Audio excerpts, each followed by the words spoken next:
Hi, it's Sharon Bovad. Memories Part 3. Well, I'm sitting here and I'm trying to put things together. In 1998, the year that I moved to the Netherlands, I found out in late spring I was moving to the Netherlands. My grandfather was diagnosed with early stages prostate cancer. He was in his late 80s. He was given a full regimen of chemotherapy and radiation. Now, my grandfather he belonged to the Spook Country Club, Monterey Peninsula Country Club. He interacted with people connected to Bill Casey, John Kennedy, CI director, Mr. McCone. He he communicated with very powerful people. He told me when we were visiting my grandmother at Ave Marie nursing home. My grandmother lived there. My grandfather lived at the house in Pebble Beach, California.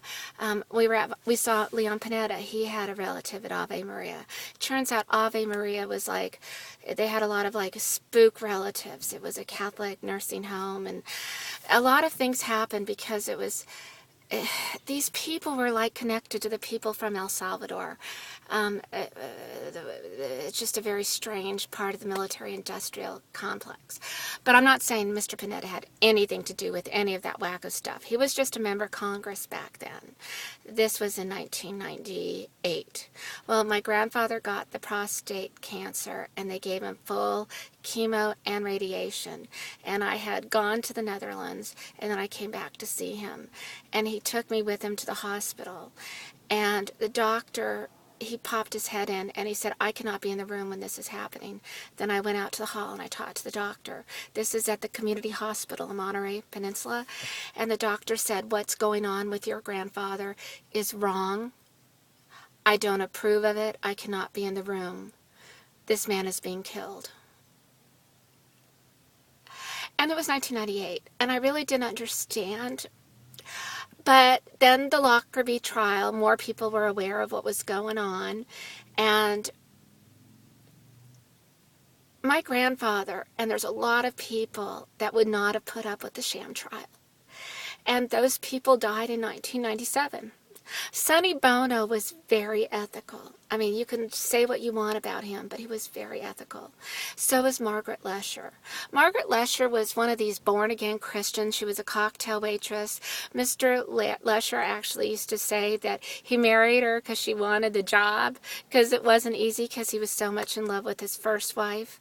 And basically, Margaret Lesher was basically the fill-in for his last act. And Margaret Lesher, you know, you could say what she wants. She could have been a little bit difficult, and some people called her not nice things. But you know what? She did think Imelda Marcos walked on water, humanitarian. You know, I always thought Imelda Marcos was a humanitarian. But, you know, the fact is she wasn't. And Margaret Lesher might not have been right on things, but she did have a good heart. And she never would have allowed for an innocent person. And I'm not saying that McGrahy's innocent, but he was the only person, except for this other dude that was let go for the convicted for the Lockerbie bombing, and then he got compassionate release. So then a guy comes to visit me at Starbucks a few years ago, and he basically, now this guy was in the military, okay? He was the same rank as Oliver North, like Lieutenant Colonel, and he comes to Starbucks to talk to me. People used to come to Starbucks in Tennessee, knowing that I planted myself there every day, just to say hello to me, because they knew that's where the whistleblower was. Every day I was at Starbucks. Literally, I sat in a Starbucks every frickin' day for about 6 to 8 hours. I was basically alone in my thoughts. I mean, people in Tennessee steered clear of me. Well, except people that would come to visit me. I had people that would come every day to Starbucks and sit next to me and not talk to me. One guy was from Japan. And then I sent Mr. Tavares, who is president of Nissan North America. This is after I whistle blew. I sent him a message saying, you know, the guy seems a little uncomfortable wearing the suit. You know, he was Japanese, wearing a suit. He was driving a Toyota Camry. Good cover, you know, for a Nissan spy. Anyways, he was probably from the Japanese embassy. But he was wearing the suit. He looked very uncomfortable. And he would just sit there with me for hours hours and hours and hours. And it was like he didn't even drink coffee. It was wacko. But anyways, he would just sit there. And so I sent Tavares this email, and basically I said, he looks uncomfortable in his suit. The next day he showed up with these brand new sneakers, and he wrote, he had a t-shirt that said, Nissan GTR, my dream car. And I knew then I was right. I mean, this dude was sitting with me. And, I mean, maybe he was to protect me. Maybe he was spying on me. I don't know. I know that there was a French guy that was following me around for a little bit. And then I was actually told, I took my daughter to a Christmas party to see Santa. I was told he was there without kids, okay? He's there in like a shiny silk suit. You know when suits are so shiny, they actually look like they're cheap, but they're actually not cheap. They're like really expensive, like Italian or silk or whatever. I don't know, but just really fancy. Well, this guy was in like one of those fancy suits at a party that was like a community party for a photo with Santa where it was like make your own hot chocolate. I mean, I have so many weird things. And so here's this guy that was French, right? And I mean, it's kind of funny. I mean, it was just weird. And this was like 2010. Now, 2010 was a big year for me because a lot of people read my blog. I had people from over 100 countries. I had people, I mean, when you see the web stats, if anybody wants to see the web stats, you'll be amazed. I mean, I had a lot. I had over 2 million hits in an 18-month time period and over 480,000 page views. And what got the most views was when I talked about Lockerbie, when I talked about international stuff. And people would not have read my blog. And Nissan would not have spent over $1 million on lawyers to read my blog if my blog did not scare people. Because my blog, it kind of woke up people that had been, you know, living off of whatever they did. But my grandfather, he died in 98. I found out from one of my relatives that in the early 90s, when I was going on one of my international trips, and I found out this just a few years ago, my mother said, they're going to kill her.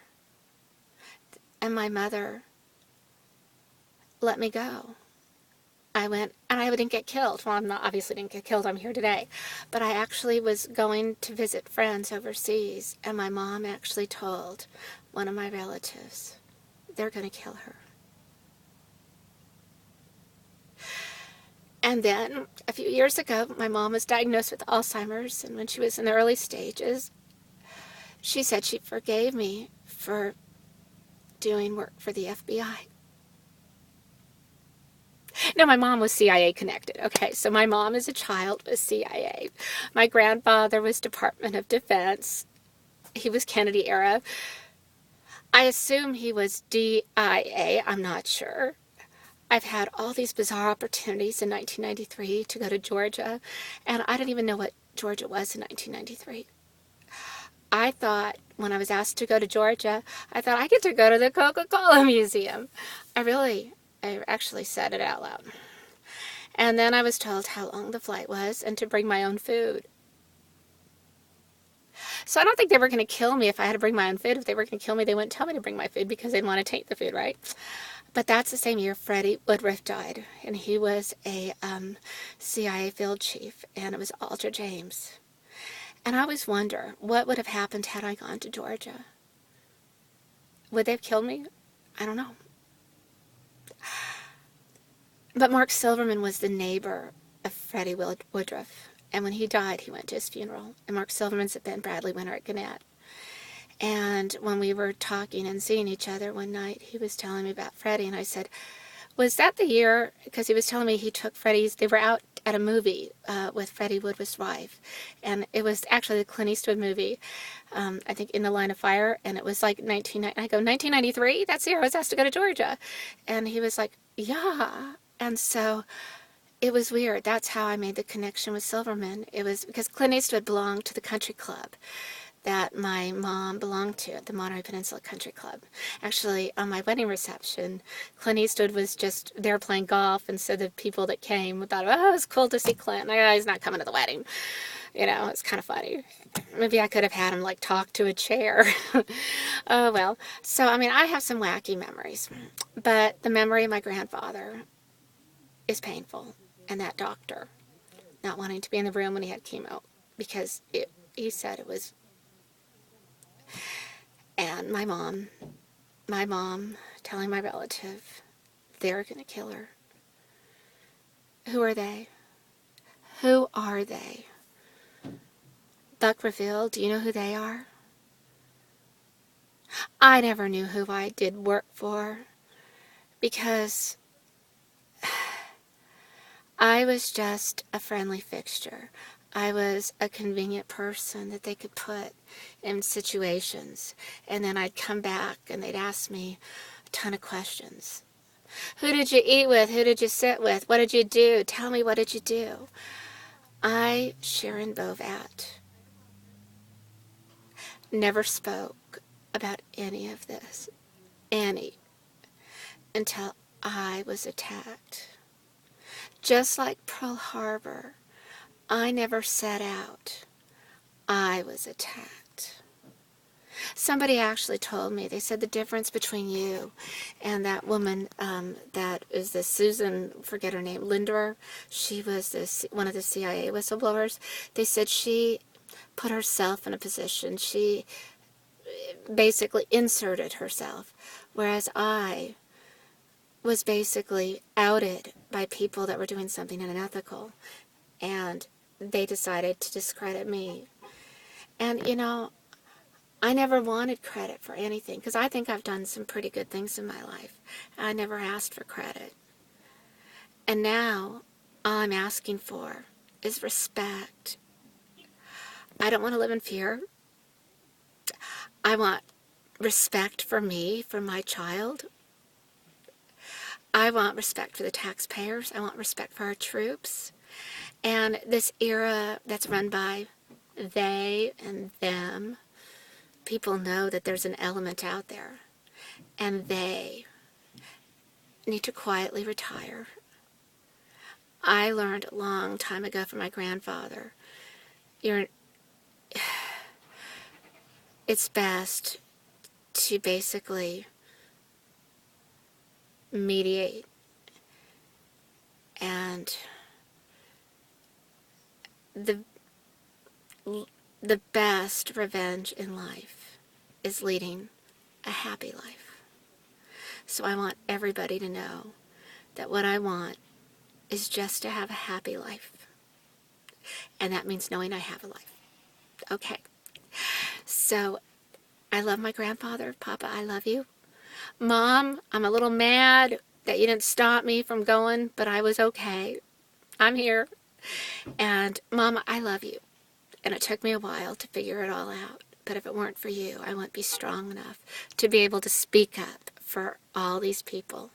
And if anybody wants to make change, why don't we start by getting John Carricow out of jail? That man, I was told by somebody, was railroaded. And he was made an example of because people were scared of whistleblowers. And the Obama administration just needs to let him free. And let's start fresh so the Americans will respect America. So, anyways, if somebody could do that, that would be a start to ending an era of they and those people and them. They never had a name. It was just an element of society. Thank you.